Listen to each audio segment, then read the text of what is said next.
and she also loves fishing, horses, and fine wine. And you can find her on Twitter at Diane Chesebourogh, Chesebourogh, on Twitter. We'll bring her on right now. And how are you doing today, Diane? I'm okay, Robbie. How are you doing? Doing well. As well as you could after a loss to the arch rivals, the Dallas Cowboys. But I really appreciate you for joining us, and I think Carol, myself, and you are going to have some interesting stuff to sort of hash out over the next 20, 25 minutes or so. And a couple of questions right off the bat. I want to start and go back to the Eagles game, and then we'll sort of work our way to the Dallas game, because when we last left off on this podcast, we were just about to kick off for the Eagles game, and there was moments of that game that went well, and then there were moments that didn't go well for us, and specifically on the injury front. I thought that there might be a carryover, sort of hangover effect from that. Can you walk us through maybe some of the big things you saw in that Eagles matchup that were contributing to that loss, and then maybe what your thoughts were with the injuries coming out of it? Oh, my God, the injuries. Well, you know, when I think about that loss, all I can think about is Carson Wentz. And, you know, if anybody has a flashback to the game, they probably think about the time he was in everybody on the defensive line's grasp, and yet he got away and got off a huge pass. But I really, in all honesty, what I think about is the injuries that contributed, in my mind, in a big way to yesterday's loss. But, you know, the Eagles game was so unexpected for me. After week one, out of all of the rethinking I did of the Redskins schedule, it was going to be that game, that second Eagles game that I rethought, because Carson has proven to be the real deal. Isn't everybody in Pennsylvania now saying it's Pennsylvania? Is that the thing now? Have you heard that? They're saying it's Pennsylvania. That's horrible. I mean, I went to college, and it's really tough for me, because I at least always had the high ground about the Redskins usually being better than them, but Pennsylvania sounds terrible. I'll put it that way. It does. It does. So going on, what were some of the big sort of contributing factors on the sort of specifically on the offensive line, and how that sort of set a trajectory sort of maybe badly for us into the next game? Well, first of all, Trent Williams hasn't been right since earlier in the Kansas City game, and even though he plays as well as, let me preface this by saying that I've had to revisit the Eagles game, so I'm not as familiar with stats and things as I would be Cowboys, but you know, Chris Cousins wasn't awful. He threw for 300 and 3 or 4 yards or something like that. But Brandon Scherf went down. Trent Williams wasn't right, and there's been no production from the wide receivers. Who can put a value on that? It just makes no sense to me that we would have seen all this stuff from Terrell Pryor in training camp, and he's just not producing. I'm trying to think how many, about the drop pass that he had. He had a catch, but he had a drop pass too. I'm trying to look up the stats right now. I just don't, I just don't think that they could do enough. I see it more on the defense. They couldn't do enough. I mean, even by halftime, Philadelphia had a 17-10 lead, right? And Wentz was throwing all over the place. It just doesn't seem like the Redskins had any answer for that guy. They had no answer for the guy.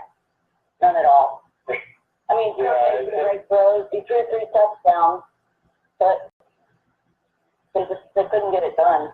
But Diane, you don't attribute some of that to the play calling also? Because I felt like Jay got out-coached by Peterson, because in the beginning of the game, the Redskins had the advantage, and Peterson started changing up and doing more misdirection plays, bringing the wide receiver around on the end of rounds, pulling the guards and having the running backs go the other way. So, I mean, to me, it seemed that Jay got out-coached, which has been the staple of it. Now with Terrell Pryor, my take on it is he got those numbers last year in Cleveland because they were force feeding him the ball. This year, our offense isn't like that. We go to the open man. And in the beginning of the season, Kurt has been throwing high, throwing behind. Him and Terrell obviously don't have that chemistry, and he doesn't have that confidence like we saw with him yesterday with Jamison Crowder fitting those balls in the tight holes. He doesn't have that same confidence, so his ball sails or it's behind him or it's low, and Terrell isn't making the plays, so which compounds it because he's not getting the ball as much, and when he gets a chance to make a play, unfortunately, he has to come up with the ball more times than not. Well, I will agree and disagree, respectively, on two things. One, I would say I didn't see Greg Manusky having an answer and making adjustments that he maybe didn't have them. I mean, maybe they just didn't have the talent. DJ Swearinger probably had his worst game against Philadelphia than he's had all year. He was better yesterday, but he just had there was no answer for Zach Ertz. I attribute a lot more to the Eagles offense than the Redskins offense, but I will say that of all the quote unquote out coaching that gets done, against the Redskins, it is a lack of adjustments. I think that Gruden starts out with a good game plan, and we talked today and yesterday a little bit about Cousins' comfort with Pryor. And, there's a lot that we don't see in terms of what goes on at practice, because we don't see that much. We see stretching and maybe some 7-on-7s and 11-on-11s if they're feeling like they want the media to stay there that day. So we don't really see what goes on, the yelling and screaming probably. Jay's a little bit more fiery than people think. He does get after the players, but my biggest beef with him is not so much his game plan or game design. It's more a lack of adjustments that are made during the game, and time management. I don't even want to go there. Clock management, let's not even get on that. But I don't necessarily think that it's a lack of wanting. I think he just doesn't make the right adjustments during the game when a defense shows them something that they weren't necessarily prepared for. Does that make sense? Yeah, that definitely makes sense. That goes exactly into my next question.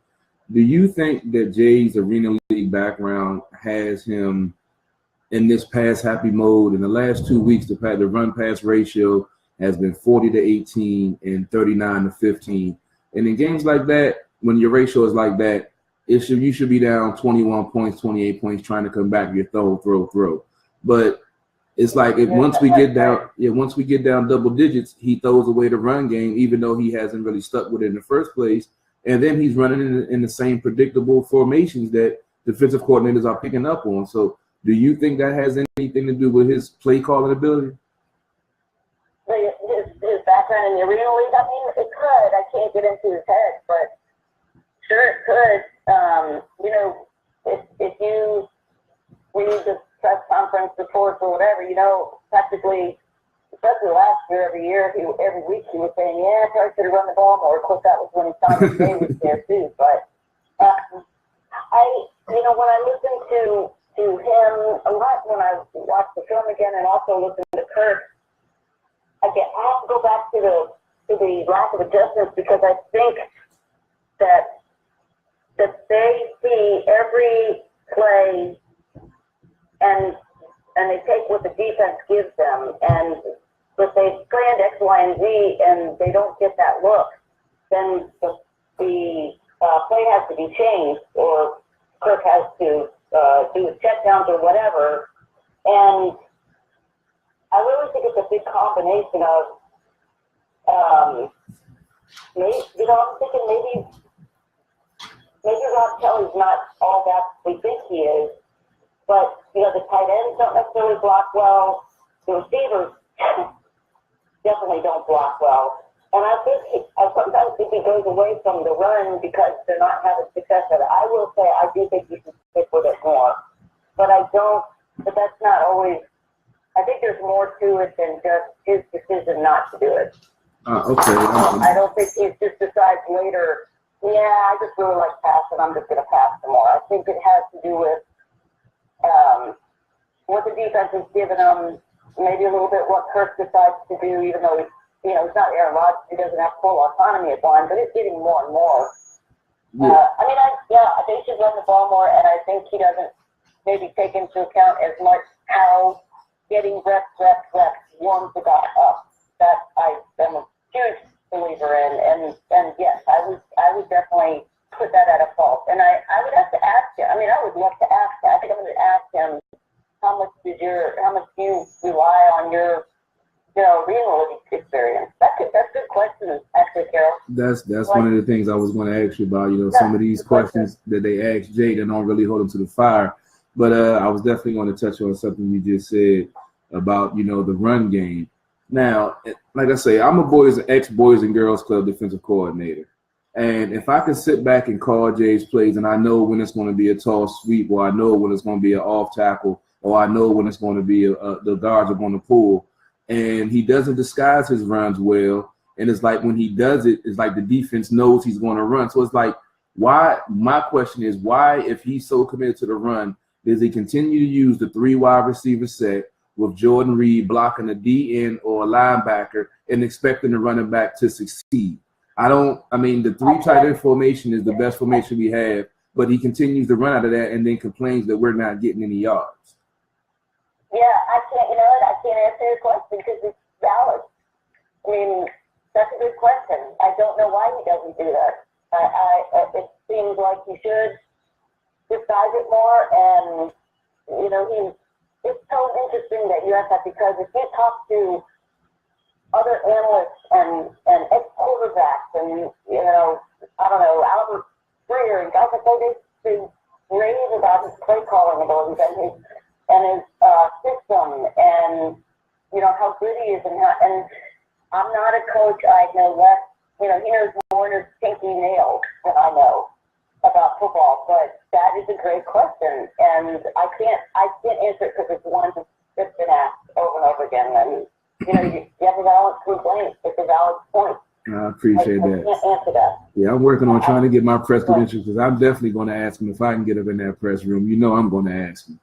I want to be there. All right, well, we'll go ahead and get into the Cowboys game of yesterday, and what were your initial takes off of that game? Oh my God! It was just so frustrating to think. I think that if they had 2 more starting offensive linemen, it would have been a different outcome. When I was telling Robbie earlier that I usually watch the game 2 or 3 times the day after the game, and I didn't get a chance to do that today. But I did get through some highlights, and Chris Bergstrom, right? I mean, by the end of the game, they had guys in there that had hardly taken a rep, and I just have this. When I look back at the different, like Kirk getting hit, and the block, the tip pass at the end of the game for the interception, if they had just had, the defense was pretty stout considering what they were up against. I mean, in the third quarter, they held the Cowboys to those 3 field goals when they've been running all over everybody else, in the league. If they'd had a couple more guys on the offensive line that had been started, I think it would have been a different game. That's my first thought after having a chance to digest the game again, is that what a shame that they had so many injuries. And by the end of the game, Kirk was, going back and forth between shivering on the sideline and trying to stay warmed up. And it's just he didn't have any trouble throwing the ball. I mean, he got some good passes, the passes, the long passes to Ryan Grant was amazing. His pass to Jackson in the end zone was amazing. But by the end of the game, that fourth quarter was just, how painful was that to watch? This was so painful, and I just had this thought that if they'd had a couple more offensive guys, even just 2, Scherf, not even Williams, just Scherf and Spencer Long, although Chase Rulia did a good job, I think it would have been a different, they would have been so much more competitive. That's my biggest thing with that game. Okay. I made a observation. I'm sorry to cut you off. I'm sorry. But no, not at all. I made an observation from the past 2 games. Now against Philly, he activated Mac Brown, deactivated the rookie, and 3 offensive linemen. Didn't give Mac Brown 1 touch. Offensive lineman went down. We were shuffling. This week, they cut Mac Brown. They activate the rookie, deactivate Sprinkle, and activate all the linemen that we had. And we lose both our tight ends. You don't give the rookie any touches.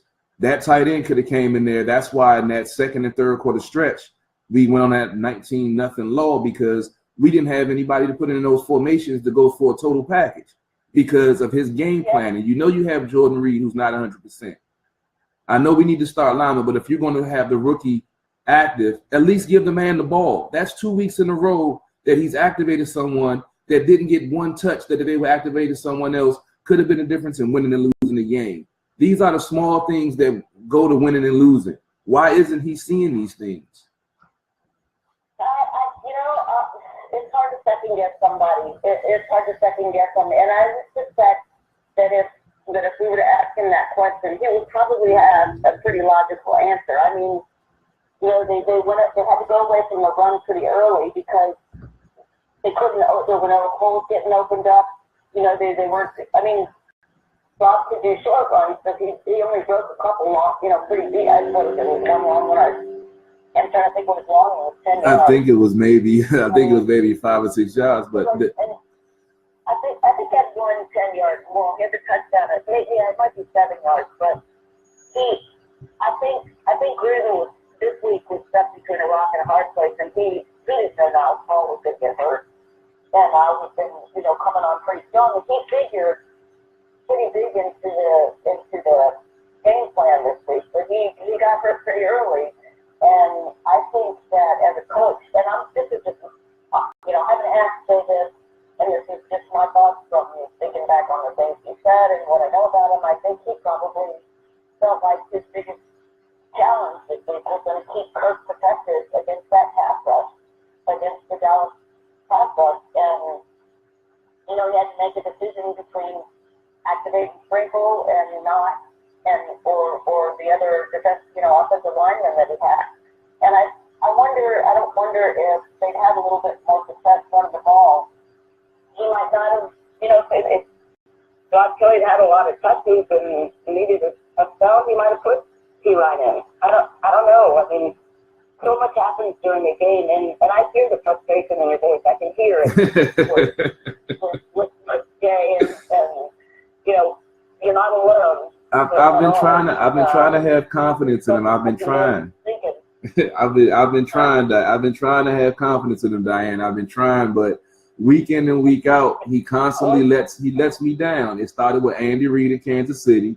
Andy Reid made him look foolish with his adjustments, and then he chokes it up again, and then he chokes it up again. And you think, the 3 tight end formation last week, he used it 3 times, and each time it got plus 15 yards. Yep. And he went away from it. And then he said in his press conference when someone asked him, the little bit that I watched, asked him, why did you throw Ryan Grant to fade instead of having Pryor or Doxson out there? And his response was, it's not about the personnel. When I call the play, someone has to make a play. And to me, that's the worst perspective you want to have as a head coach. You should want to adjust your playbook to your talent, not try to adjust your talent to your playbook, because then you're doomed to fail. Well, let me ask you a question. Did you hear Kirk Cousins? Did you by any chance today catch Cousins on the Grant and Danny show? I do not listen to any of that stuff. Robbie normally listens to that, and he fills me in, so you can fill me on what Kurt had to say. Well, he was asked about, I thought this was interesting, he was asked about I'm frustrated. I think a lot of people are frustrated with the lack of production from the 2 receivers. There's nothing going on outside, right? So he was asked about that, and let me preface this by saying I can distinctly recall a couple of plays last night where Kirk ended up throwing underneath the chains when there were, I know the one where he threw check down to Chris Thompson, Jameson Crowder was open beyond the 6. So, but anyway, he was asked about getting the ball more to guys like Fire and Josh Stockton, and he said a lot of the times it's not a question of the design of the play, even going to them. If they're open, if they get separation, I'm going to go to them. But if I don't have the time, that it takes for them to get downfield, I'm going to get the ball out to whoever I can get it to. And I thought that was really enlightening because, and this is why watching the Coaches 22 film is so useful, because in those, when you're watching TV or you're there sometimes at the, during the games, we've got no instant replay on the field, except unless you happen to glance up at the monitors that they have going. So you can't really go back and look at a play and say, well, who was open, during this play. But it goes back to, how much separation are they getting? Are they getting out? Does Kirk have time to do a 5 or 7 steps off and get the ball down to those guys? And I think at least the last 2 weeks, the pass rushes of the opponents combined with the depleted offensive line, I just don't think he's had time to do it. And I may be getting off track here a little, but I think there's more to it necessarily than just play design. And I'm not, releasing groups from any claims in that regard. I think that so many times people get really angry about the outcome of the game, and I think there's just so much that goes into each and every specific play. It can just, and then it snowballs and snowballs and snowballs, and the next thing you know, third quarter's over, and the offense has had the ball, 3 and out, and now it's whatever, 26 to 17 or whatever. So I think there's a lot to consider when it comes to that. I probably didn't even answer your question. No, that's no problem. Hey, you're giving the insight. But I guess my question off of that, my biggest issue, I guess the last 2 weeks, Kirk had, even though he's had good numbers, the game, week before with some garbage yards at the end of the game and it was already lost. Do you think that with the birth of his child and the death of his grandmother that hasn't been as sharp, that might still be lingering? Because these last 2 games, he's taken some dumb sacks where he's had time to get the ball away. Like you said, he's missed the open man and going to the check down man instead of, going through his progressions. Do you think that might have something to do with these last 2 weeks, the way he's played?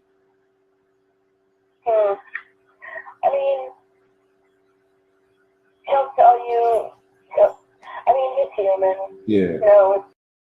That's a tough question. If it was me, it probably would. He seems to be so focused. I don't know. I think he would tell you that he would try not to let that be the case, and that once, you hear the guys say once the whistle blows and you're there, you kind of forget about it. And some guys, when they go through a tragedy like that, they play even more focused. He hasn't said anything about it, but as a human being, I suppose it could be half effect. I wouldn't say with any conviction, absolutely not. I understand. I'm going to go ahead and wrap up. Ask you one more question, kind of on those lines. I know you got to go. I know you're busy. But also, basically on that same line, do you think that he's more worried about the contract with him not taking those risky throws and not throwing his guys open like he had the confidence with Pierre and Deshaun, that he's more afraid of making a mistake that might, cost him money or cost him a contract or say that he's not the guy? Do you think that having any bearing on him being a little tentative, even though he does have 2 inexperienced wide receivers on the outside that haven't been winning battles, and Jordan Reed hasn't been Jordan Reed, Vernon Davis has been stepping up? But do you think that has something to do with it? Because it seems like sometimes like he's playing the game manager role where he doesn't want to make a mistake instead of sometimes taking that chance where, it's high risk, high reward. But if it goes well, cool. If it's an incompletion, all right, cool, get back and redo another play. I'm going to absolutely unequivocally say no. I do not think that's on his mind at all. And as a matter of fact, yesterday, late in the game, I think he was trying to take more shots, taking more risks than he might otherwise because they were behind and because they needed some chuck plays. Knowing what I know of him and, watching him and listening to him, I think that that's not even on his mind. I really think that contract's not even on his mind at all. Okay. I really say that with conviction. I don't think it's on his mind at all. Right. I think he just wants to win. I think he just wants to, whether or not he's managing a game at a certain point to do his job is one thing, but I don't think it has anything to do with the contract.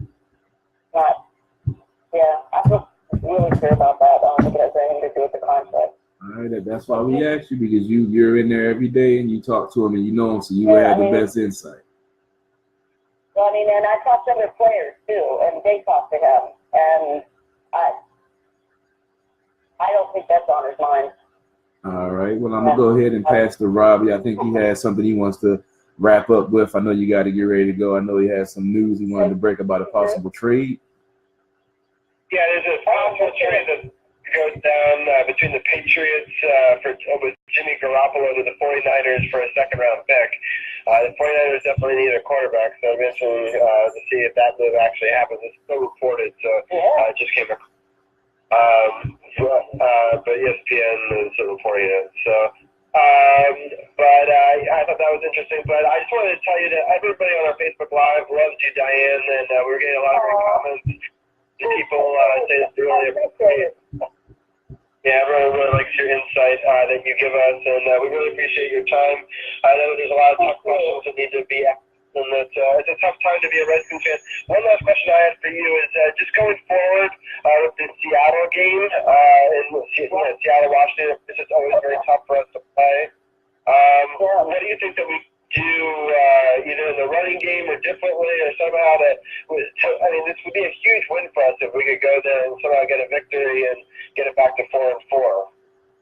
Yeah, I think it's amazing that they have so many points. Was it 38 points they had scored against them yesterday? That was amazing. I think that's a good thing. That's something to look towards. I haven't done much scouting of the team yet or anything so far, but I think it's all going to depend on who gets healthy on the offense. This week is going to be so critical. Jay talked today about maybe, think they were going to have a meeting this afternoon about whether to, to reduce another practice, see if they can fill some guys up. And I think knowing that they can have so many points laid on them is encouraging if the Redskins can get Cousins some protection. And, but that Seattle defense is something. So, you're right. Really all about the health. Yeah, Seattle scored 41 and the Texans scored 38 in a crazy back-and-forth game. And, 38 points. Yeah, so 38 points to put up on them, but they were able to score 41. So, that makes me nervous, too. So, they're 5-2, and they're very good at home. They took the 12-man moniker from Texas A&M, and they put it to good use over there in Villa City, and it makes it very loud. It's a tough place to play, and a place that the Redskins have not won many times, and a team that has beaten us in many important playoff games in the past couple of decades. And so it would be an important revenge game for the franchise. So I hope that we're able to find a way to beat the Seahawks. And but Diane, I really appreciate all your time for joining us. And I know we have a ton of questions we could go on forever with you, but I really appreciate you for staying on for an extra couple of minutes and answering some of the tough questions. It's always fun to chat with you, Robbie. You guys are great guys. I appreciate it. I really do. All right, thanks, Diane. We always love having you on. Appreciate it. You go ahead and get some more film study done and get ready for tomorrow. I know it's going to be a busy week, especially with that trip to Seattle coming up. Yeah, that's going to be a tough game. That's going to be a tough game. Well, you guys have a good evening, and thanks again. All right, you too. Thank you as always. Okay. So we really appreciate Diane. That was a fantastic segment. We have a ton of Redskins knowledge that I definitely didn't have before. So I really appreciate her as always. I thought that was actually very eye-opening, and to get some insight and to even hear what he got to say today on Grant and Danny I unfortunately didn't get to listen to the interview. I was at work during the day. I know you were working today too. So it was really great to actually be able to catch up and hear some of Cousins' thoughts through Diane as well. So we really appreciate all that insight. So we've definitely got a ton of callers that are lining up our boards. Everyone's loving that interview. Some of the people are just listening, but some people want to join in the conversation as well. I know that we've got another caller on in just a couple of moments to talk boxing. But before we get to him, I wanted to just ask Carol, do you have any more thoughts on either the Dallas Cowboys game or the Eagles game or the injuries that sort of tie them together, and maybe your thoughts going forward with the Saints? No, I'm pretty much done. Seattle. Yeah, I'm pretty much done, man. After the post-game show, after writing the article, after discussing it with Diane, I'm pretty much done with the last 2 games. We just got to go to Seattle and try to find a way to win in a place where they had little success at, and it's going to be a tough task. And you got Minnesota, and then you got New Orleans after that. So Jay's going to have to get his coaching together. The team's going to have to get healthy and execute, and next man up. And if not, this season's going to take a ugly turn that we all didn't want to see. Yeah, well, it was an interesting conversation. I do want to shout out, you did a great Facebook Live yesterday. If they want to get more breakdown of the Dallas game, you definitely broke it down. A lot of comments on there. 210 people, or 210 comments, so not that many people chimed in, but a lot of people chimed in. There's a lot of really great conversations, and as Ken, the People Champ, is going to be on hopefully the show a little bit later for our pick'em segment. He had some great insight with you. I had some good breakdown. We also broke down during halftime, I believe, as well. And, you did a good show there. And so I just encourage people to go check out Facebook.com/SportsOTHP for all those videos. And we're going to include all of those on the website in the upcoming days when I did my next update for today's podcast with all of today's great videos. If you want to watch what Carol's doing and chime in, I know a lot of people have been chiming in and having a great conversation there. Really appreciate some of them for chiming in and giving their analysis as well. So I really appreciate all those comments on Facebook Live. And if you want to check out any of that, Facebook.com/SportsOTHP. We share all Carol's feeds, which she's on right now from the lab. And if you want to comment and ask us questions, you can always do so as well. Definitely, the Seattle game was really interesting, Carol. Any more thoughts that you have on that one coming up? No, she was mentioning how Houston scored 38, but Houston has a good playbook and a good play caller that was disguising stuff and making Seattle look foolish. Hopefully Jay can do that. I'm actually watching the Monday Night Football game. It's actually 10 minutes and 58 seconds left in the first quarter. Kansas City, Denver. Kansas City had a good return on a punt, but Denver's defense stood up, and now they're forced to punt 4th and 6. And Denver's about to get the ball. I'm gonna go ahead and get ready to end this Redskins talk feed right now. Appreciate everybody tuning in, chiming in. As you heard, Diane Chesebourogh, USA Today. She's at Redskins Park every day. The insider that's calling in on our show. Y'all hear those NFL Network and other guys talking about they got anonymous sources and they got people that go there that's there one day a week, or they call in the water boy or the towel boy or somebody getting some anonymous source. We got the people that's calling in that's there every day. You know what I'm saying? So we giving you the inside. We're not giving you all of that rumor mill stuff, all of that stuff that they just want to get you to get clicks on their pages and on their links. We bringing you the real uncut Redskins talk, man. So y'all make sure y'all tune in every week. You never know who's going to be calling in. Check out our pregame, halftime, and postgame takes. We've been getting a lot of views, man. Appreciate it. So I'm going to go ahead and end this feed. Appreciate y'all tuning in. We're going to get ready for